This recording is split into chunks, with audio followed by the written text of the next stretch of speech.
Assalamualaikum warahmatullahi wabarakatuh. Kami dari kelompok 7 akan memaparkan materi Tentang perkembangan kognitif pada masa dewasa madya. Selamat menyaksikan. Assalamualaikum warahmatullahi wabarakatuh. Alhamdulillahirabbil alamin wassalatu wassalamu ala asyrafil anbiya'i wal mursalin sayyidina wa maulana Muhammadin wa ala alihi wa sahbihi ajma'in. Alhamdulillah, di pagi hari ini kita bersyukur pada Allah Subhanahu wa taala yang telah memberikan kita berbagai macam kenikmatan, taufik, hidayah serta inayahnya kepada kita sehingga kita semua masih diberikan kesehatan, umur yang panjang dan kesempatan untuk melakukan aktivitas-aktivitas seperti biasanya. Baik, di kesempatan ini saya akan memaparkan sebuah materi mengenai kemampuan kognitif dewasa madya. Sebelum kita lanjut mengenai materi tersebut, di sini ada 4 yang harus kita ketahui dulu. Yang pertama itu apa pengertian dari kemampuan kognitif. Kemudian yang kedua, apa batasan-batasan dewasa madya. Kemudian yang ketiga, ciri-ciri dari dewasa madya. Di sini ciri-cirinya itu kami cantumkan ada 10 di sini. Nanti akan kami paparkan dan menjelaskan itu. Kemudian yang keempat, kemampuan dewasa madya. Baik. Kita mulai dari yang pertama, pengertian kognitif. Pengertian kognitif di sini adalah bagaimana seseorang melakukan adaptasi dan interpretasi dan memberikan interpretasi pada suatu objek, kondisi dirinya dan juga berbagai kejadian di sekitar dirinya. Nah, jadi itu yang dinamakan dengan, atau itu ya pengertian dari kemampuan kognitif dewasa madya. Kemudian yang kedua, batasan-batasan dewasa madya. Perlu kita ketahui di sini bahwa secara teoritis, psikologis dan fisiologis, rentang usia masa ini mulai dari 40 sampai 60 tahun. Nah, ini merupakan masa tengah baya bagi banyak orang. Jadi masa madya ini merupakan masa transisi ya. Masa transisi di mana laki-laki dan perempuan itu akan mengalami suatu perubahan dengan ciri-ciri jasmani atau fisik dan perilaku dewasa dan perilaku dewasanya. Nah, ini akan memasuki suatu periode dalam kehidupan dengan ciri-ciri jasmani atau fisik dan perilaku yang baru. Di masa itu juga disebut dengan masa puncak. Ya, kenapa dikatakan yang masa puncak? Karena di masa itu kondisi kesejahteraan psikologis, kesehatan, produktivitas dan keterlibatan dalam masyarakat itu sangat optimal. Ya, seringkali juga ini merupakan waktu untuk melakukan refleksi dan peninjauan kembali. Kemudian poin yang kedua, ciri-ciri masa dewasa madya. Nah, yang pertama di sini usia madya merupakan periode yang sangat ditakuti. Nah, kenapa itu sangat ditakuti? Karena di masa usia tersebut diakui bahwa usia tersebut semakin tua, masa usia semakin terasa menakutkan. Nah, jadi pria dan wanita ini banyak yang mempunyai alasan untuk memasuki usia madya tersebut. Di antaranya adalah banyak steroid yang tidak menyenangkan tentang usia tersebut, ya, yaitu kepercayaan tradisional tentang kerusakan mental dan fisik yang diduga dengan berhentinya terlatih. Baik, kemudian yang kedua, usia madya merupakan masa transisi. Nah, jadi kenapa dikatakan dengan masa transisi? Karena di usia ini merupakan masa transisi seperti halnya masa pubertas itu, yang merupakan masa ini masa transisi dari masa kanak-kanak ya, dari masa kanak-kanak ke masa remaja. Nah, di mana pria dan wanita meninggalkan mengalami perubahan gitu ya, akan mengalami perubahan ciri-ciri jasmani ya, akan mengalami ciri-ciri jasmani, perubahan ciri-ciri jasmani atau fisiknya, dan akan memasuki periode dalam kehidupan yang akan diliputi oleh ciri-ciri jasmani dan perilaku yang baru. Kemudian ciri-ciri dewasa madya yang ketiga, yaitu usia madya ya adalah masa stres. Nah, kenapa dikatakan dengan masa stres? Karena di masa ini akan terjadi penyesuaian secara radikal terhadap peran dan pola kehidupan yang berubah, khususnya bila dengan berbagai perubahan fisik ya, selalu cenderung merusak homeostatis ya, homeostatis fisik dan psikologis dan akan membawa ke masa stres jadinya gitu. Nah, artinya apa? Artinya jadinya seperti ini, suatu masa bila suatu beban pokok harus dilakukan di rumah, bisnis, dan aspek sosial kehidupan mereka. Nah, jadi seperti itu. Untuk ciri-ciri yang ketiga. Kemudian ciri-ciri yang keempat, usia madya adalah usia yang berbahaya. Nah, di sini kenapa dikatakan lagi berbahaya? Ya, karena di usia ini caranya kita biasa mengintervensi usia berbahaya ini berasal dari kalangan pria yang melakukan pelampiasan untuk kekerasan yang berakhir sebelum memasuki masa ingin lanjut. Nah, masa ingin lanjut usia maksud itu. Nah, jadinya usia madya dapat menjadi dan merupakan berbahaya dalam beberapa hal lain juga. Nah, jadinya ini saat ini merupakan suatu masa di mana seseorang itu mengalami kesusahan fisik sebagai akibat dari terlalu banyak bekerja, rasa cemas yang berlebihan, atau memperhatikan kehidupan. Nah, jadi itu nanti akan timbul penyakit jiwa datang dengan cepat di kalangan pria dan wanita ya, di kalangan pria maupun wanita, dan gangguan ini berpuncak pada bunuh diri. Nah, jadi ini dikatakan dengan masa dewasa yang berbahaya ya, di usia yang sangat berbahaya seperti itu. Nah, jadi ini khususnya di kalangan pria yang seperti itu. Kemudian ciri-ciri yang kelima, usia madya adalah usia canggung ya. Kenapa dikatakan usia canggung juga? Sama di sini usianya itu sama seperti remaja ya, sama seperti remaja, bukan anak-anak dan bukan juga dewasa.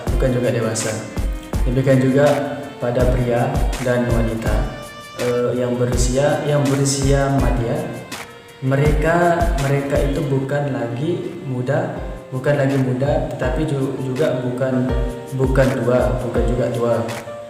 Nah, jadi di sini bisa kita kisarkan dia umurnya itu sekitar 20 ke atas sudah, 20 ke atas. Gitu. Kemudian ciri-ciri yang keenam, usia madya adalah masa berprestasi. Masa berprestasi ini menurut Erikson namanya, ini ahli dalam psikologi, ya, psikolog. Jadi di sini dia mengungkapkan bahwa usia madya tersebut merupakan masa yang dimana baik generativitas atau cenderung untuk menghasilkan dan stagnasi atau kecenderungan untuk tetap berhenti akan dominan, ya. Gitu. Terus kemudian ini menurut Erikson juga dikatakan di sana bahwasanya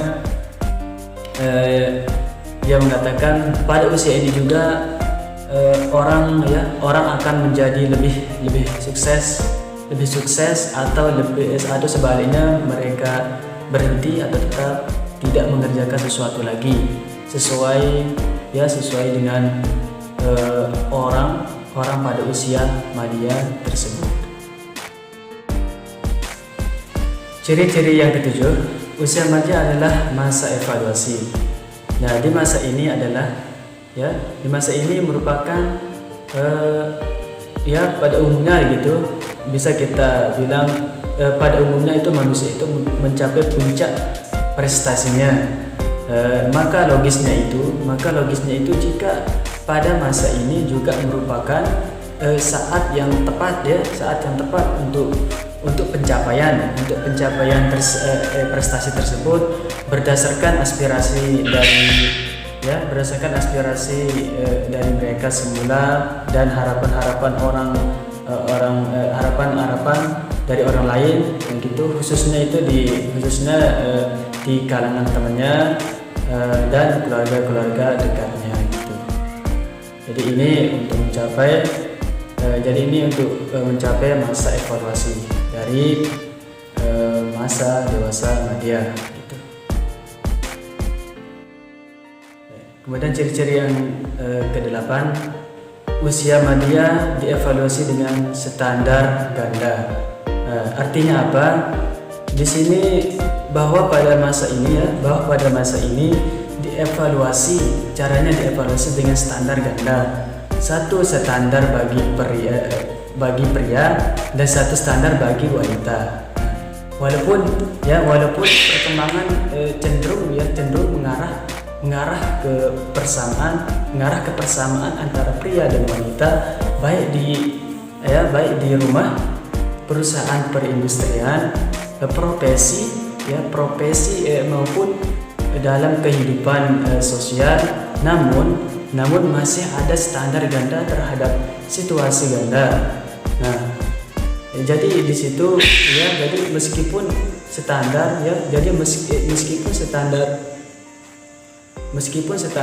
ganda ini mempengaruhi banyak aspek terhadap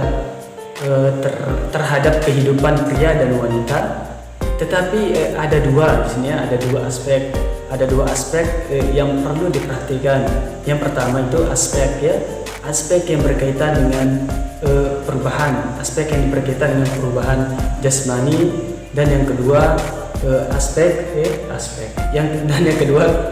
bagaimana cara pria dan wanita bersikap pada usia tuanya.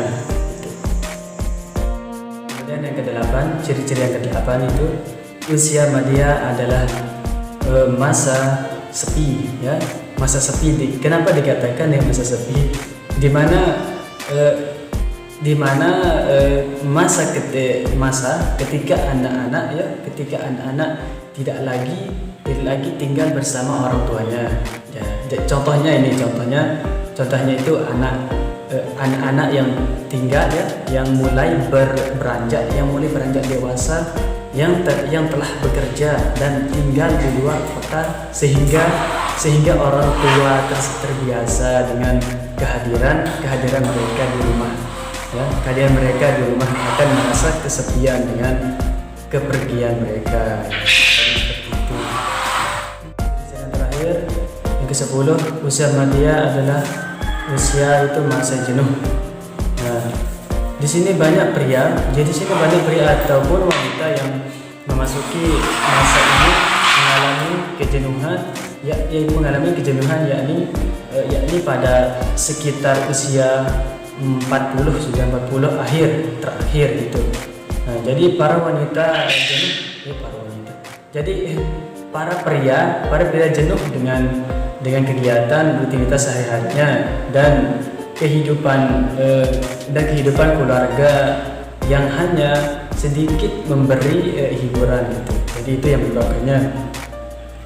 Dan wanita yang menghabiskan waktunya untuk membangun rumah tangga, membangun rumah tangga dan membesarkan anak-anak mereka. Gitu. Sehingga ada yang merasa kehidupannya itu tidak ada yang bervariasi gitu, tidak ada variasinya, dan menonton gitu ya, sudah dia menonton yang membuatnya merasa jenuh gitu. Kemudian poin yang terakhir ini kemampuan dewasa madya. Nah, di sini ada 4 yang akan kami jelaskan nanti. Yang pertama itu mampu melakukan tugas yang berkaitan dengan perubahan fisik. Yang kedua, mampu melakukan tugas yang berkaitan dengan perubahan minat. Kemudian yang ketiga, mampu melakukan tugas yang berkaitan dengan penyesuaian kejujuran.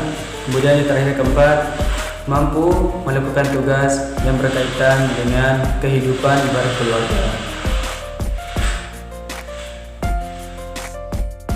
Kita mulai dari yang pertama, mampu melakukan tugas yang berkaitan dengan perubahan fisik.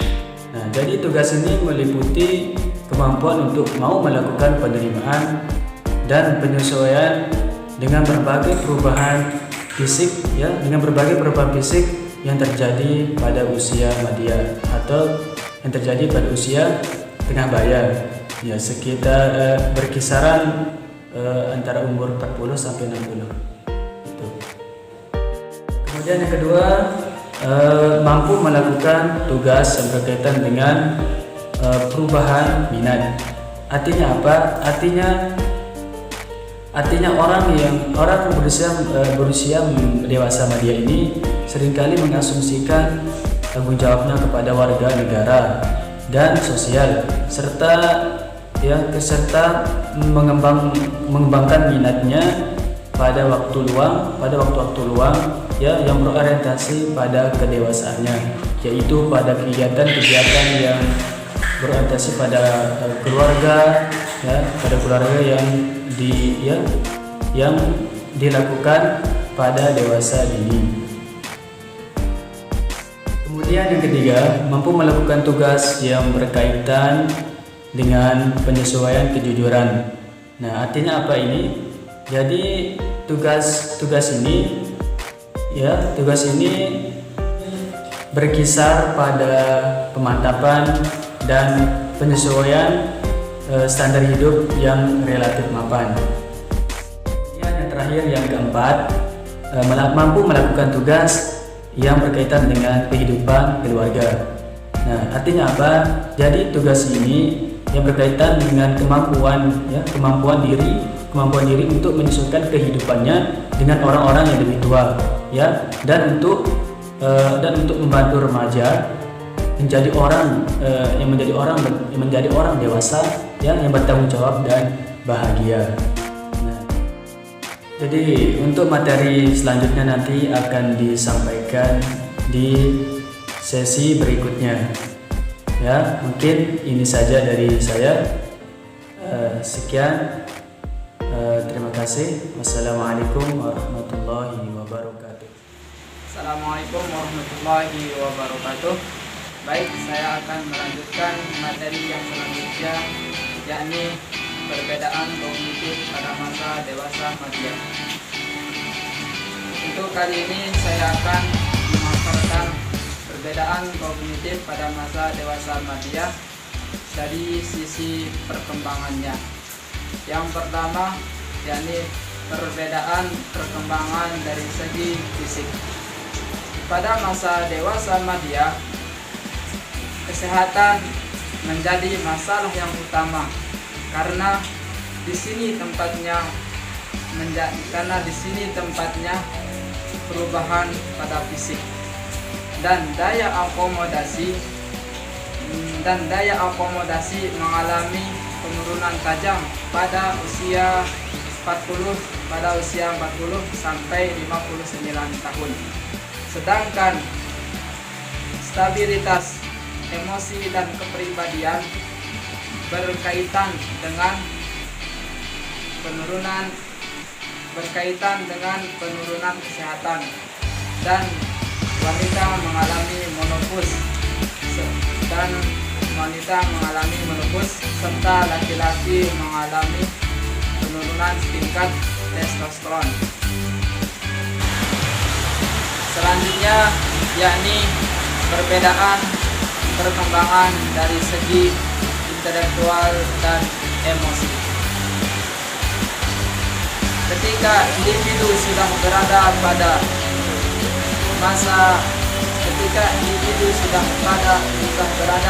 masa dewasa madya, individu mengalami kestabilan, yakni seperti pada ranah pernikahan dan cinta.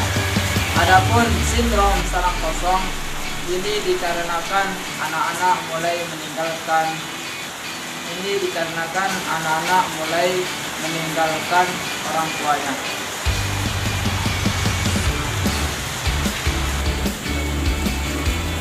Yang terakhir yakni perbedaan perkembangan dari segi sosial dan moral.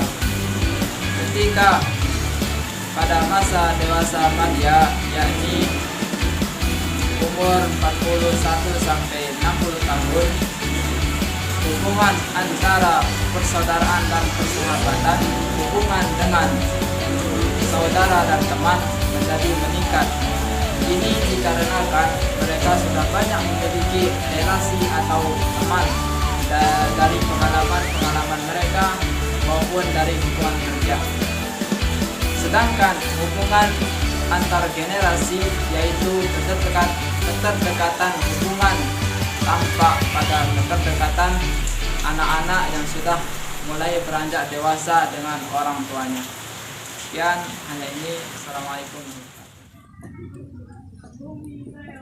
Baik, kami akan melanjutkan presentasi kami, yaitu tentang kreativitas. Di sini dalam pengertiannya banyak pakar psikolog yang berpendapat tentang pengertian kreativitas ini. Akan tetapi kami akan mengambil satu pendapat, yaitu pendapat daripada Melrose di tahun 1961. Beliau mengemukakan bahwa kreativitas merupakan fenomena di mana seseorang mengkomunikasikan sebuah konsep baru yang diperoleh sebagai hasil daripada proses mental dalam menghasilkan suatu ide. Di sini di masa dewasa madya atau awal ini, kreativitasnya sudahlah mulai meningkat karena sudah banyak melakukan kombinasi untuk menciptakan kreativitas yang baru melalui pengetahuan dan pengalaman yang dia miliki. Dari beberapa pengertian yang di atas dapat kita simpulkan bahwa kreativitas adalah kemampuan intelektual individu dalam menciptakan dan mengembangkan satu hal yang baru dari kumpulan pengetahuan dan pengalaman dan konsep yang pernah dia dapatkan. Di sini Kreativitas dibagi menjadi dua. Yang pertama, kreativitas verbal. Kreativitas verbal adalah suatu kemampuan untuk membuat kombinasi-kombinasi yang baru berdasarkan data, informasi, atau unsur-unsur yang didapati dari komunikasi atau jawaban suatu masalah dan ungkapan-ungkapan secara verbal. Dan yang kedua adalah kreativitas figural. Kreativitas figural adalah kemampuan untuk memudahkan atau kemampuan untuk memunculkan ide-ide atau gagasan-gagasan yang baru melalui gambaran yang dibuat. Dari beberapa pengertian yang di atas tadi dapat kita simpulkan ya, bahwa kreativitas adalah kemampuan intelektual individu dalam menciptakan dan mengembangkan suatu hal yang baru dari kumpulan pengetahuan, pengalaman, dan konsep yang pernah dia dapatkan. Di dalam kreativitas ini dapat kita tinjau dari 4F. Mana yang dinamakan 4F sekarang? Dan yang pertama person atau nama lainnya orang, yaitu mengacu pada kepribadian, kecerdasan, fisik, sikap, kebiasaan, atau perilaku-perilaku yang ada pada diri per individu. Yang kedua, proses atau nama lainnya proses, yaitu proses merasakan permasalahan, kesulitan, kesenjangan, yaitu suatu proses. Dan yang ketiga, yaitu persen atau nama lainnya tekanan. Tekanan meliputi dorongan membiasakan agar mampu menghasilkan kreativitas yang baru. Di sini tekanan sangatlah menonjol, yaitu terutama guru, keluarga, lingkungan, dan sekitarnya.